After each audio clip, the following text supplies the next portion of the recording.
Ramadan diambil dari kata ramda, artinya panas. Ketika kita gali tanah, ada di dalamnya besi yang terkubur lama. Karena zat asam maka berkarat. Tidak mempan dengan berasu, tidak mempan dengan kertas pasir. Dia mesti dimasukkan dalam api yang bergejolak, merah menyala. Setelah itu lalu dipukulkan ke lantai. Satu kali pukul, rontok, lepaslah karat-karatnya. Ramadan diambil dari kata ramda, panas. Tenggorokan ini panas. Dari jam 5 tadi tidak ada yang lewat di sini. Maka ini panas luar biasa. Lalu kemudian dia disebut juga panas karena karat kita selama setahun ini akan rontok dengan panasnya Ramadan. Telinga berkarat, mata berkarat, otak berkarat, hati berkarat. Hati berkarat tidak mempan dengan istighfar. Telinga berkarat, macam-macam yang didengar. Mata berkarat. Saya sejak video viral ini makin berkarat mata saya. Karena bolak-balik ke airport, melihat security berkarat mata. Maka karat-karatnya ini dirontokkan dengan masuknya Ramadan. Masuk kita ke dalam. Keluar dari Ramadan ini karatnya lepas. Kalau ada orang yang keluar dari Ramadan karatnya tidak lepas, tidak rontok, ada dua kemungkinan. Pertama, apinya kurang panas. Yang kedua, memang karat kronis, nggak copot-copot, nggak lepas. Oleh sebab itu maka dipanaskan Ramadan ini dengan ibadah. Ibadahnya ada berapa macam? Banyak sekali. Saya akan jelaskan sampai azan maghrib. Inilah ceramah yang terpanjang, paling lama. Saya memang Ramadan ini bisa dihitung berapa kali cuman ceramah buka puasa.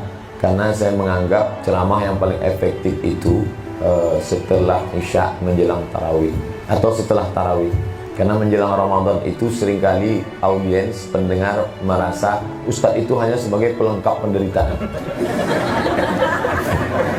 Dan kita pun yang menyampaikannya juga, dia udah bolak-balik lihat jam. Aduh, maksud saya sendiri, rasanya udah lama, baru jam 5. Oleh sebab itu nanti kalau bahan saya habis, saya tutup, kita buka tanya jawab menjelang azan berkumandang.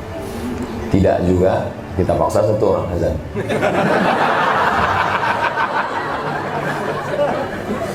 Ibadah yang pertama adalah sesuai yang tertulis dalam Al-Quran. Ya ayyuhalladzina amanu, hai orang beriman, kutiba alaikumus syiyam. Nama ibadahnya syiyam. Syiyam itu padanan katanya adalah imsak. Imsak artinya menahan, menggenggam. Saya menggenggam mikrofon, ana umsiku mikrofon imsakan. Imsak artinya menggenggam. Kenapa artinya menggenggam? Karena orang yang puasa itu menggenggam. Sebagaimana dia menggenggam kuat, erat, ketat, keras, begitulah genggamannya. Yang digenggamnya apa? Yang pertama dia genggam lehernya, sehingga apapun yang halal tidak lewat. Padahal minuman itu halal, makanan itu halal, tapi kenapa tidak lalu di lehernya? Karena dia genggam.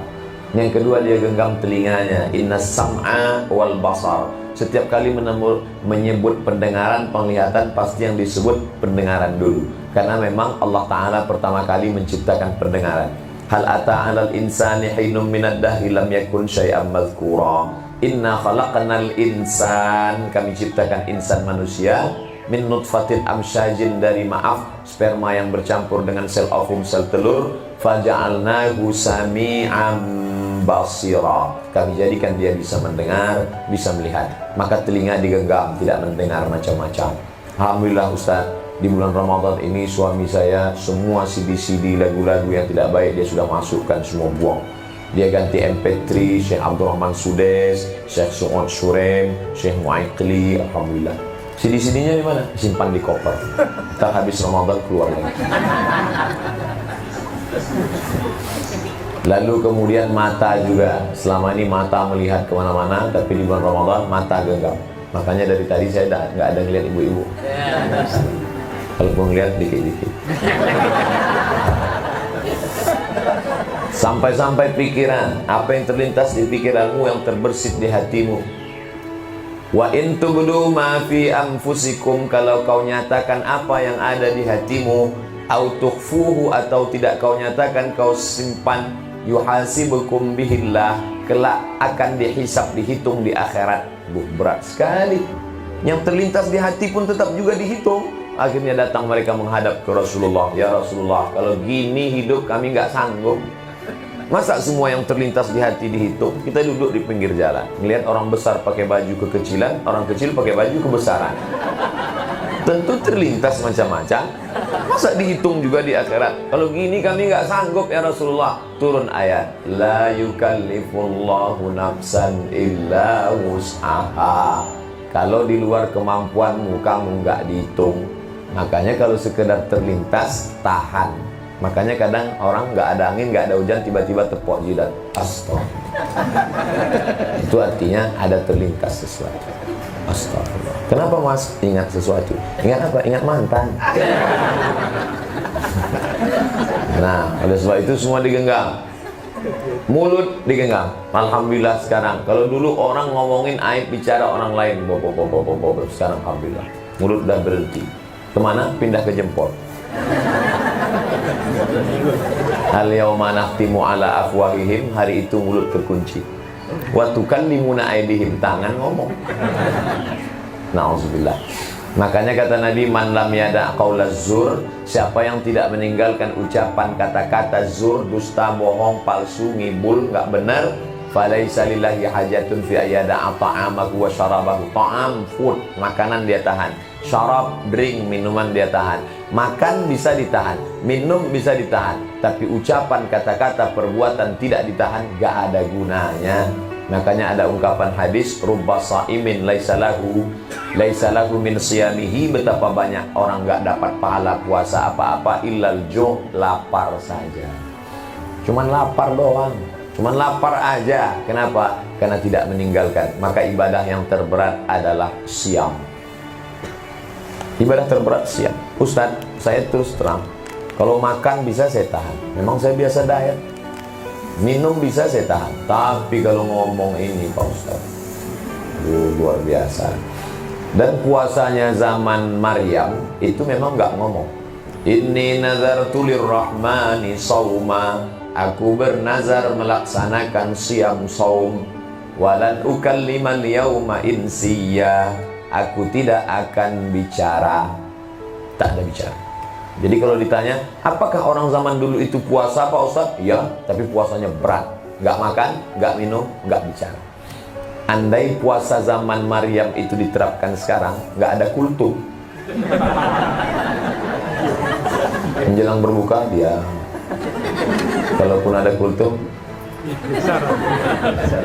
alhamdulillah. Makanya umat Muhammad SAW boleh ngomong, tapi ngomongnya uhilla lakum lailatas siyamir rafathu ila nisa. Nisa, perempuan. Pada malam hari kamu boleh datang kepada nisa, perempuan. Ayat itu membatalkan syariat puasa zaman dulu. Puasa zaman dulu siangnya tahan makan minum, malamnya tetap boleh makan tapi nggak boleh berhubungan. Dalam syariat Nabi Muhammad boleh. Uhilla lakum, dihalalkan bagi kamu mendatangi perempuan. Maksudnya istri kamu, bukan semua perempuan. Karena sekarang banyak jamaah yang bisa menginterpretasikan ayat sendiri. Cerdas jamaah zaman sekarang. Nah, oleh sebab itu ibadah yang pertama diisi di bulan ini adalah siam. Tahan. Assalamualaikum, waalaikumsalam. Gimana kabarnya anak Sianu? Kabarnya sudah nikah, nggak punya suami? Stop. Kita sekarang sedang siam. Tapi saya sudah dapat TM ini, gimana kan mubazir? Ntar habis buka kita sambung. Di sini kekeliruannya. Dipahami puasa ini menumpuk amal. Banyak orang menganggap bulan puasa numpuk amal, ditumpuk sebanyak-banyaknya. Bukan. Bulan Ramadan bukan bulan menumpuk amal. Ramadan madrasah. Ramadan adalah bulan pelatihan pembentukan kepribadian. Kata pepatah Melayu, alah bisa karena biasa.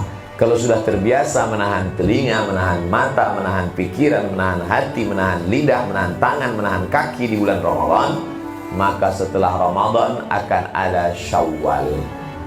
Apa itu Syawal? Syawal sudah umum sekali.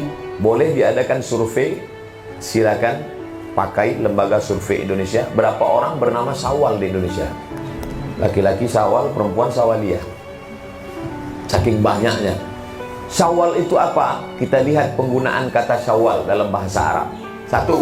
Kalau ada timbangan yang pakai neraca, tiang di tengah, ada kiri, ada kanan. Ketika benda yang akan ditimbang diletakkan, satu naik ke atas, satu turun ke bawah. Yang naik ke atas disebut dengan syawal. Ada neraca naik ke atas, syawal. Ekor kambing turun ke bawah, ekor ayam turun ke bawah, ekor kucing turun ke bawah. Tapi ada ekor yang naik ke atas, ekor kalajengking. Namanya syawal. Sekarang sedang sensitif bicara kalajengking. Ekor yang naik ke atas disebut syawal. Onta ketika musim panas maka mulutnya dikerubungi lalat. Maka onta menaikkan ekornya ke atas untuk mengusir, menghalau lalat. Orang Arab menyebut syawwalatil ibilu. Syawwal, onta itu sedang menaikkan ekornya ke atas. Berdasarkan 3 penggunaan kata tadi, maka makna syawal artinya naik ke atas, meningkat. Jadi kalau ada orang selesai Ramadan meningkat semangat menjaga mata, meningkat semangat menjaga telinga, meningkat mengalami peningkatan dalam menjaga diri, layaklah dia menyebut 1 Syawal. Tapi kalau tidak, sebut saja 17 Juni. Karena dia tidak Syawal. Syawal artinya peningkatan. Gimana? Bulan Syawal sudah meningkat. Alhamdulillah Pak Ustadz. Apa yang meningkat? Yang meningkat 3. Iman meningkat, amal meningkat, ilmu meningkat. Kenapa imannya meningkat? Karena dia sedang merasakan kedekatan dengan Allah selama bulan Syawal Ramadan. Kenapa ilmunya meningkat? Kultum subuh, kultum zuhur, kultum asar, kultum maghrib, kultum isya, kultum tarawih, kultum tahajud malam. Kenapa amalnya meningkat? Sholat, zakat, puasa, haji, tarawih, iktikaf, banyak amalnya. Maka yang 3 meningkat, iman, ilmu, amal. Alhamdulillah Pak Ustadz, saya 3 meningkat. Kolesterol, gula darah, 1 yang turun, asam urat, turun ke kaki. Anggaplah ini Ramadan terakhir. Ini Ramadan terakhir. Ustadz Felix, anggaplah ini Ramadan terakhir dan ini pertemuan kita yang terakhir. Setelah ini kita akan ketemu ya di tempat lain. Oleh sebab itu kata Nabi, kalau sholat, sholatul muwaddi', seakan-akan sholat terakhir. Ini sholat terakhir, habis ini saya nggak tahu, mungkin mati selain. Maka kan khusyuk sekhusyuk-khusyuk. Makanya banyak orang sholat santai, nggak khusyuk. Kenapa? Nanti kan ada lagi. Begitu juga dengan Ramadan. Kamu kenapa santai Ramadan nih? Tahun depan kan ada lagi Ramadan. Ramadannya ada, kita belum tentu ada. Coba pejamkan mata, bayangkan sahabat-sahabat, teman-teman yang dulu sama dengan kita, masih terbayang senyumnya, masih ingat namanya, masih terbayang teringat, tapi hari ini dia sudah tidak ada. Kita mau datang ke rumahnya, hanya anaknya, hanya keluarganya. Santunan anak yatim, karyawan PT, BUMN, perusahaan Anu. Ini kawan-kawan kami yang tahun lalu masih buka bersama loh Pak Ustadz. Hari ini sudah nggak ada. Hari ini kita ngusap kepala anak orang. Tahun depan, bulan depan, bahkan besok pagi kepala anak kita diusap kepalanya, karena kita sudah mendahului mereka. Oleh sebab itu kita anggap ini Ramadan terakhir. Ibadah pertama yang kita uploadkan, kita isikan, maka yang namanya siam.